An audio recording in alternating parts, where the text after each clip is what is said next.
Morning student, this is Anjali Yadav and today we are going to study about a chapter second, The Overcoat, written by Ruskin Bond. And before starting the story, I will introduce about the Ruskin Bond. Ruskin Bond, born 1934, is one of the most loved author of India. His poignant tales about life in the hills have appealed to the young and the old alike. Poignant tales means causing sadness or the pities, based on the sadness or the pity. He was born in Kasauli in 1934 and grew up in Jamnagar, Gujarat and Shimla. In his writing career, spanning over 60 years. So meaning of the spanning here, a particular period of time, and he has written over 500 short stories and also novels. And before starting the story, I will explain some word meaning. The first one is escort. Escort means to go with another person, किसी दूसरे व्यक्ति के साथ चले जाना. The second one is scramble, to climb using hands and feet, किसी hills पर hands and feet की सहायता से चढ़ना. Doric, built in a plain old Greek style, ऐसा मकान या ऐसी इमारत जो कि ग्रीक स्टाइल, पुरानी ग्रीक स्टाइल में बनी हो. Consumption, lung disease, this is a lung disease और you can say the tuberculosis, TB. And brook, small flow of water. Okay, so these are some important word meanings. Which one we will use in the story also. So students, now we will start the story, The Overcoat. Read this story about a strange experience that a young man has one evening in a quiet hill station. So basically एक story है एक young man के बारे में जो उन्होंने एक experience किया था वहाँ पर, एक स्ट्रेंज एक्सपीरियंस, एक अजीब एक्सपीरियंस उनके साथ हुआ था एक वन इवनिंग. तो वी विल डिस्कस अबाउट कि वो क्या एक्सपीरियंस था. We will study in this story. It was clear frosty weather, and as the moon came up over the Himalayan peaks, I could see that patches of snow still lay on the roads of the hill station I would have been quite happy in bed with a brook and a hot water bottle at my side. But I had promised the Kapadias that I had go to their party, and I felt it would be churlish of me to stay away. I put on 2 sweaters, an old football scarf and an overcoat and set off down the moonlit road. So in these lines, the narrator is describing about the weather. Himalayas peak का weather कैसा था. That patches of snow still lay on the roads of the hill station. Hill station पर ऐसा लग रहा था कि snow बिछा हुआ हो, जैसे कि बर्फ़ बिछी हुई हो. And I would have been quite happy with my bed, और मैं बहुत खुश था अपने बेड पर. With a book and a hot water bottle at my side. And I promise, लेकिन उनको जो ऑथर थे, जो नरेटर हैं, उनको एक पार्टी में जाना था. एक कपाड़ियाज, उनके जो कुछ रिलेटिव्स थे, उनकी पार्टी में जाना था क्योंकि उन्होंने उनको प्रॉमिस किया था. तो उसके लिए उन्होंने I put on 2 sweaters, an old football scarf, उन्होंने एक फुटबॉल स्कार्फ लिया, 2 स्वेटर रखे अपने और एक अपना ओवरकोट रखा. And set down to the moonlit road, और वो उस रोड की तरफ चल दिए जहाँ उन्हें कपाडियास के यहाँ पार्टी में जाना था. I was a walk of just over a mile to the Kapadia's house, and I had covered about half the distance when I saw a girl standing in the middle of the road. तो वहाँ पर narrator ने बताया कि I was walk of just over a mile to the Kapadia's house, 1 मील की दूरी पर ही वो चले थे. And I have covered about half the distance, और वो आधी दूरी पर ही पहुँचे थे. When I saw a girl standing in the middle of the road, तब वहाँ पे उन्होंने देखा एक लड़की थी जो रास्ते में एक रोड पर खड़ी हुई थी. She must have been 16 or 17. She looked rather old-fashioned, long hair hanging to her waist and a flumoxy squint dress, pink and lavender, that reminded me of the photos in my grandmother's family album. Means वो जो लड़की थी उसकी as करीब 16 और 17 years की रही होगी, 16-17 साल की, और वो देखने में कैसी लग रही थी? ओल्ड फैशन, मतलब पुराने ज़माने की लग रही थी, और उसके जो बाल थे वो बहुत लंबे लंबे थे और वेस्ट तक, उसकी कमर तक आ रहे थे, और उसने एक चमकीली शाइनिंग सी ड्रेस पहनी हुई थी जिसका कलर था which was pink and the lavender. और वो नैरेटर को किस चीज़ की याद दिला रहा था? कि जैसे कि वो अपनी ग्रैंड मदर का कोई एल्बम देख रहा हो। उसकी ग्रैंड मदर की एल्बम में इस तरीके की कई पिक्चर्स थी। When I went closer, I noticed that she had lovely eyes and a winning smile. और जब वो नैरेटर जो था जब उसके पास आया, उस लड़की के पास, गर्ल के पास, तो उन्होंने क्या देखा? I noticed that she had lovely eyes. उसकी आंखें बहुत प्यारी थी और स्माइल भी बहुत ब्यूटीफुल स्माइल थी उसकी। Good evening, I said. It's a cold night to be out. और मैंने उससे कहा good evening and it's a cold night to be out, और आप इतनी सर्दी वाली रात में बाहर आई हैं। Are you going to the party? She asked. और उस लड़की ने नैरेटर से पूछा कि are you going to the party? क्या आप पार्टी में जा रहे हैं? That's right, and I can see from your lovely dress that you are going to come along, we are nearly there. तो नरेटर ने भी बोला that's right, I can see from your lovely dress, आपने भी एक lovely प्यारी सी dress पहन रखी है, तो मुझे लग रहा है कि आप भी शायद पार्टी में जा रही हैं, तो हम दोनों साथ में चल सकते हैं। She fell into step beside me and we soon saw light from the Kapadia's house shining brightly through the deodars. The girl told me her name was Julie and I had seen her before, but I'd only been in the hill station a few months. Means हम थोड़ा सा दोनों एक दूसरे के साथ चले तो फिर हमें कपाडियाज घर के जो लाइटनिंग थी वो दिखाई देने लगी, lighting, shining, brightening. Who is saying this? Who is telling all this things? Narrator ने बताया कि हमें जो कपाडियाज हाउस थे वहाँ पे उनके घर की रोशनी दिखाई देने लगी। The girl told me her name, और लड़की ने मुझे बताया कि उसका नाम जूली है, and she had been seen her before. लेकिन नरेटर ने उस लड़की को वहाँ पे पहले कभी नहीं देखा था, लेकिन उन्हें क्या लगा? But I had only been in the hill station a few months, लेकिन उन्हें लगा कि मैं अभी कुछ समय पहले ही तो हिल स्टेशन आया हूँ, तो हो सकता है मैं इस लड़की को नहीं जानता हूँ। There was quite a crowd at the party and no one seemed to know Julie. Everyone thought she was a friend of mine. और जो वो पार्टी थी, पार्टी में बहुत ज़्यादा क्राउड था, बहुत ज़्यादा भीड़ थी, तो and no one seem to know Julie, और उन्हें ऐसा लग रहा था, नाइटर को ऐसा लगा कि जैसे कि जूली को कोई जानता नहीं है। And every one thought she was a friend of mine, और सबको ऐसा लगा कि शायद वो मेरी दोस्त है। And I did not deny it, और मैंने भी उस चीज़ के लिए मना नहीं किया। Obviously she was someone who was feeling lonely and wanted to be friendly with people, और जो वो लड़की थी वो भी अपने आप में मतलब लोनली फील नहीं कर रही थी, शी वॉज ऐसे बात कर रही थी सब लोगों से friendly. And she was certainly enjoying herself. I did not see her do much eating, but she flitted about from one group to another, talking, listening, laughing, and when the music began, she was dancing almost continuously, and she was completely wrapped up in the music. और वो जो लड़की थी, I did not see her do much eating, वो narrator ने बताया कि मैंने उसको देखा नहीं बहुत ज़्यादा कुछ खाते हुए, लेकिन वो flitted about from one group to, flitted means एक ग्रुप से दूसरे ग्रुप में चले जाना, वो जा रही थी, बात कर रही थी, लिसनिंग, लाफिंग, है ना। And when the music begin, और जैसे ही म्यूज़िक शुरू हुआ, she was dancing almost continuously, वो कंटिन्यूसली उसने डांस करना शुरू कर दिया। And she was completely wrapped up with the music, और वो कम्प्लीटली म्यूज़िक के साथ बहुत एंजॉय कर रही थी।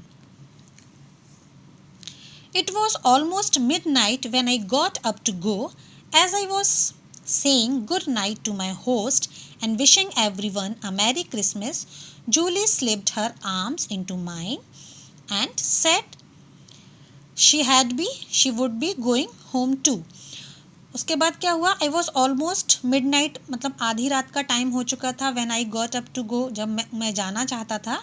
As I was saying good night, मैंने अपने होस्ट को गुड नाइट कहा, सबको विश किया मैरी क्रिसमस। और जूली जो थी, वो जो लड़की थी, स्लिप्ड हर आर्म्स, उसने मेरी आर्म्स को पकड़ा and said she would be going home too, और मुझे ऐसा लगा कि वो भी मेरे साथ जाना चाहती है। When we were outside, I said, Where do you live, Julie? जब हम दोनों बाहर आ गए जाने के लिए, तो मैंने जूली से पूछा कि Jully, Where do you live? तुम कहाँ रहती हो? As Wolfsburn, she said, right at the top of the hill. और उसने बताया, Wolfsburn में मैं रहती हूँ, right at the top of the hill. हिल के टॉप पर, राइट साइड में। There is a cold wind, I said, and although your dress is beautiful, it does not look very warm. Here, you would better wear my overcoat. I have plenty of protection. और वो narrator जो थे, उन्होंने उस लड़की से कहा कि मुझे लगता है कि यहाँ पे बहुत सर्दी है, आपकी ड्रेस बहुत सुंदर है बट बहुत ज़्यादा गर्म नहीं है ना, तो आपको ठंड लग रही होगी, और मैंने ऑलरेडी बहुत सारे कपड़े पहने हुए हैं। I have plenty of protection, so you would better wear my overcoat, तो आपको मेरा कोट पहन लेना चाहिए। Here you can see the picture. This is the scene of the night. One girl is there, that one is Julie, and the second one is the narrator, and both are discussed with each other.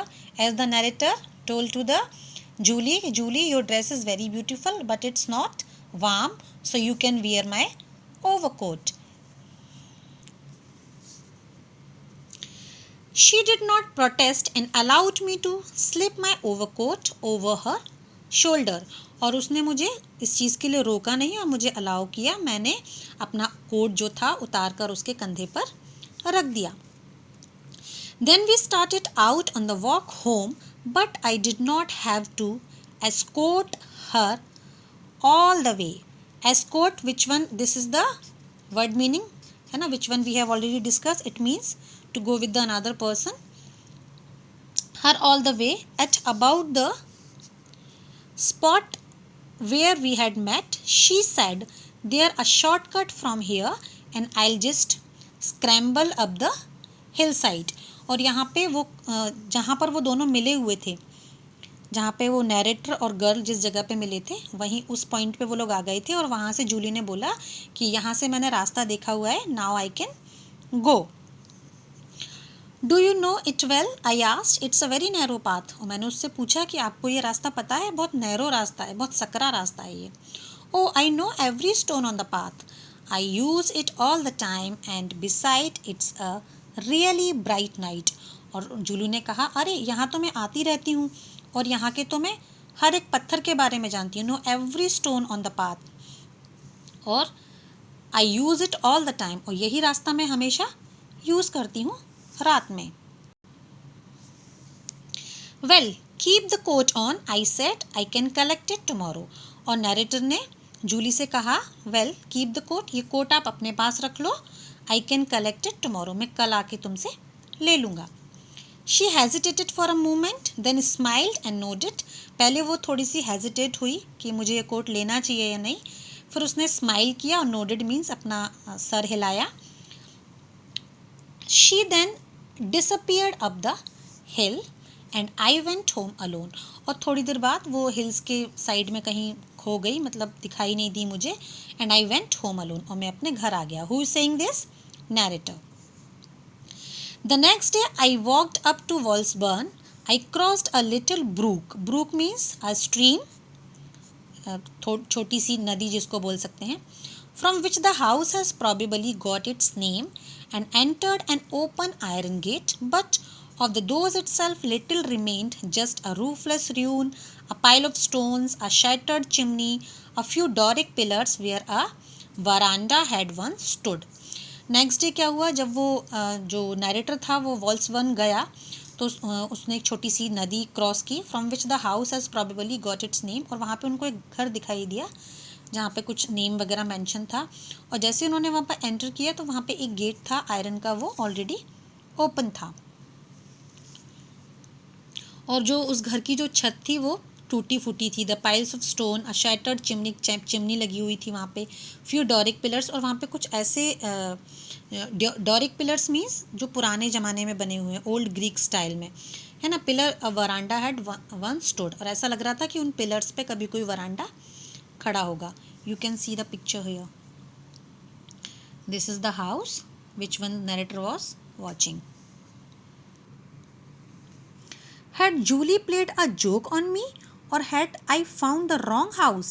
I walked around the hill to the mission house where the Taylors lived and asked me Mrs. Tyler if she knew a girl called Julie. Sorry, the Tyler is this. Tyler is the name. Had Julie played a joke on me? वहाँ narrator ने सोचा कि क्या जूली ने मुझसे कोई मजाक किया है. और had I found the wrong house, या फिर मैंने कोई गलत घर ढूंढ लिया है. I walked around the hill to the mission house, जो उसने मुझे एड्रेस बताया था मैं वहीं हूँ. And where the Tyler lives, एक जो जगह थी. I walked around the hills, वो एक हिल्स पर जब राउंड ले रहे थे तो वहाँ पर एक मिशन हाउस बना हुआ था जहाँ पर एक लेडी है मिसेस टाइलर, तो वो वहाँ पर रहती थी. तो उन्होंने मिसेस टाइलर से पूछा if she knew a girl called Julie, क्या आप किसी जूली नाम की लड़की को जानती हैं. No I don't think so, she said. Where does she live, उन्होंने कहा नहीं मैं तो नहीं जानती, कहाँ रहती है वो. एट वोल्सवन I was told but the house is just a ruin, उसने मुझे बताया वोल्सवन रहती है, लेकिन मैं वहाँ पर गया तो वो घर तो पूरा टूटा फूटा है, बिल्कुल खंडर है वो तो. Nobody had lived at Walsवन for over 40 years. तो मिसेस टाइलर ने बताया कि वहाँ तो 40 साल से कोई रहता ही नहीं है. The Mackinnons lived there, one of the old families who settled there. But when their girl died, she stopped and gave me a queer look. तो मिसेस टाइलर ने उनको बताया कि वहाँ पे तो 40 साल से कोई रहता नहीं है. उसके पहले वहाँ मैकिनन फैमिली रहती थी, लेकिन उन्होंने वो घर छोड़ दिया था क्योंकि उनकी बेटी की डेथ हो गई थी. तो जैसे उन्होंने ये बताया तो उन्होंने आश्चर्य भरी निगाहों से नैरेटर को देखा. I think her name was Julie, उन्होंने कहा अरे उसका उस लड़की का नाम जूली था जिसकी डेथ हो चुकी है. Anyway When she died, they sold the house, और जब उसकी डेथ हो गई तो उन्होंने इस घर को बेच दिया था. And went away, और यहाँ से चले गए. No one ever lived in it again, फिर यहाँ पर कोई भी रहने के लिए नहीं आया. And it fell into decay, और ये एक खंडर में चेंज हो गया. But it couldn't be the same Julie you are looking for, लेकिन ये वो जूली नहीं हो सकती जिसको आप देख रहे हैं, क्योंकि इस जूली की तो बहुत पहले डेथ हो चुकी है. शी डाइड ऑफ कंजप्शन, और उसकी मृत्यु किससे हो गई थी. कंजप्शन होता है a lung disease, which one I have already told you in the word meaning. Consumption एक बीमारी होती है लंग्स की, फेफड़ों की, जिसको ट्यूबरक्लोसिस भी बोलते हैं, टीबी बोलते हैं. There was not much you could do about in it those day, और उस समय जब उसको ये बीमारी हुई थी, इस बीमारी का कोई इलाज नहीं था. And her grave is in the cemetery just down the road, और रोड के उस साइड उसकी सिमेट्री बनी हुई है. सिमेट्री मीन्स ऐसी जगह जहाँ पर मरे हुए लोगों को दफनाया जाता है.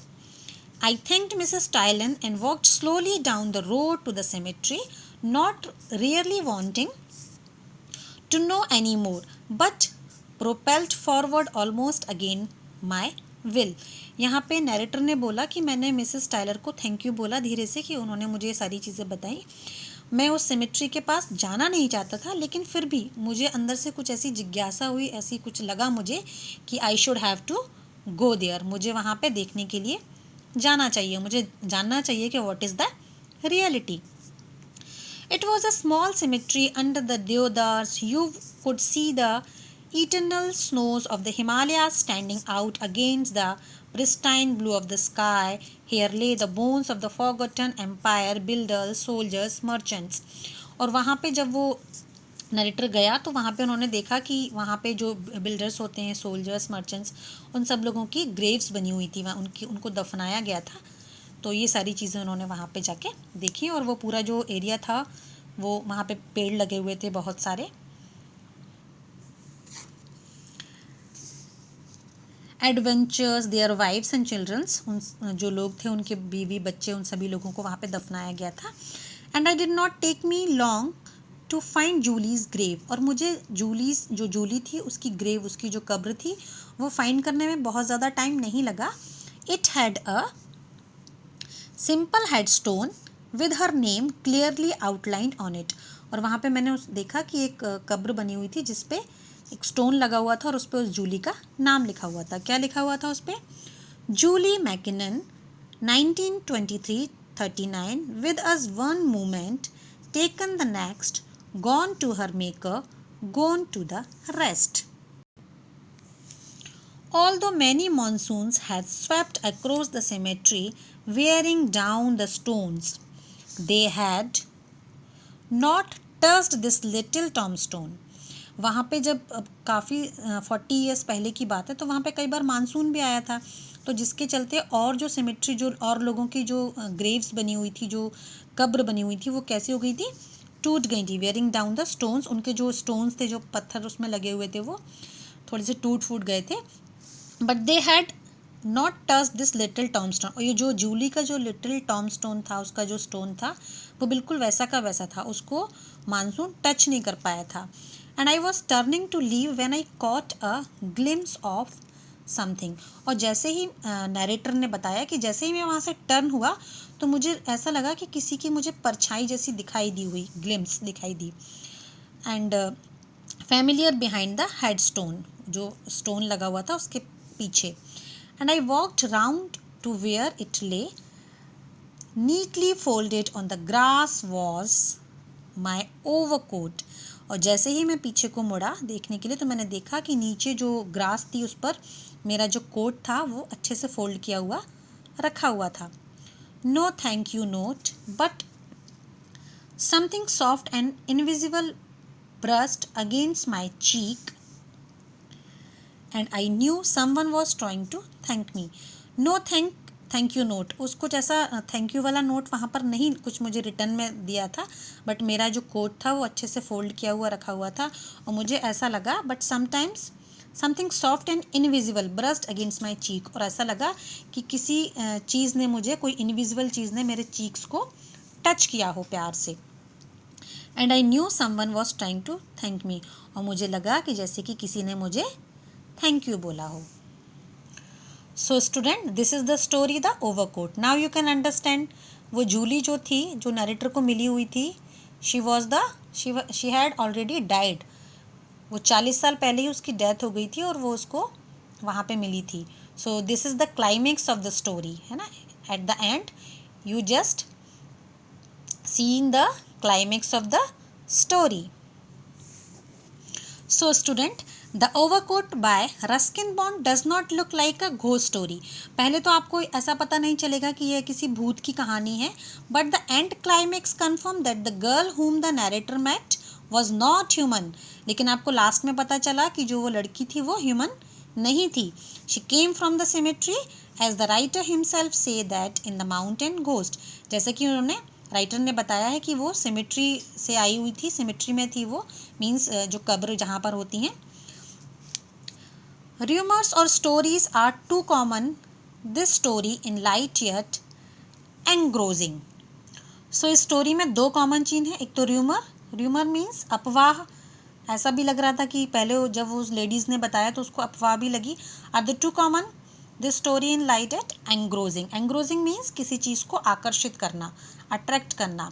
The way Ruskin Bond ghost और spirit oriented story for an unexpected climax is worth noting. Well, most of the spirit in his supernatural type stories are girls only. So here you can see this is the supernatural story which is totally based on that one, girls. And the Overcoat is a fantastic story. It will leave you craving for more of Mr. Bond story. और आपको ये story आपको और excited करेगी mister bonds की और story के बारे में पढ़ने के लिए, क्योंकि उनकी स्टोरीज़ का जो एंड होता है उसमें बहुत क्लाइमेक्स होता है. So this is a very interesting story. I hope you all have understood about the story, you have enjoy the story. Thank you and have a nice day. And students, you can write the summary by your own. I hope you all have understood, so you can write. Thank you.